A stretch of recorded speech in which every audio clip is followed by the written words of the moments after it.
आपण पाहत आहात बागलाण वृत्तांत, खबरबात महाराष्ट्राची।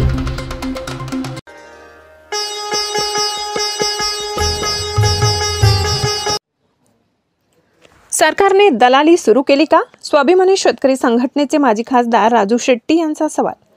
ऊस उत्पादक शेतकऱ्यांच्या ऊस बिलातून प्रति टन 15 रुपये सरकार कपात करत असेल तर सरकारने दलाली सुरू केली की काय, असा प्रश्न शेतकऱ्यांच्या मनात उपस्थित होत आहे, असे स्वाभिमानी शेतकरी संघटनेचे संस्थापक अध्यक्ष माजी खासदार राजू शेट्टी यांनी केलाय। जालना जिल्ह्यातील अंबड तालुक्यातील नाथनगर, साष्ट पिंपळगाव, आपेगाव येथे अतिवृष्टीमुळे झालेल्या नुकसानीची पाहणी राजू शेट्टी यांनी केली। यावेळी पूरग्रस्त ठिकाणची पाहणी करून त्यांनी शेतकऱ्यांशी संवाद साधला। यावेळी त्यांनी ओला दुष्काळ जाहीर करून संपूर्ण कर्जमाफी करण्यात यावी यासाठी स्वाभिमानी शेतकरी संघटना मोठे आंदोलन उभारणार असल्याचे सांगितले।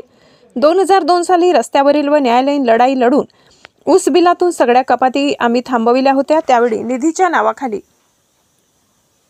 ऊस उत्पादक शेतकऱ्यांची 40 रुपये त्यावेळी कपात होत होती, ते आम्ही थांबवले आहे। या 15 रुपये कपातीला आमचा ठाम विरोध आहे। 5 ऑक्टोबर रोजी ऊस उत्पादक कपातीच्या शासन निर्णयाची होळी करून निषेध व्यक्त करणार आहोत। हे वर्ष अतिवृष्टीमुळे शेतकऱ्यांचे नुकसान झालेले वर्ष आहे। राज्यात मे महिन्यापासून सतत कुठे ना कुठे अतिवृष्टी होत आहे। स्वतः मुख्यमंत्र्यांनी सांगितले यावर्षी सरासरीपेक्षा 110% पाऊस झालाय, त्यामुळे खरीप पिकांच्या उत्पन्नावर विपरीत परिणाम झालाय। ओला दुष्काळ जाहीर करण्यासाठी काय कारण पाहिजे हे स्वतः मुख्यमंत्र्यांनी सांगितले, तरी तात्काळ ओला दुष्काळ जाहीर करावा व शेतकऱ्यांना दिलासा द्यावा।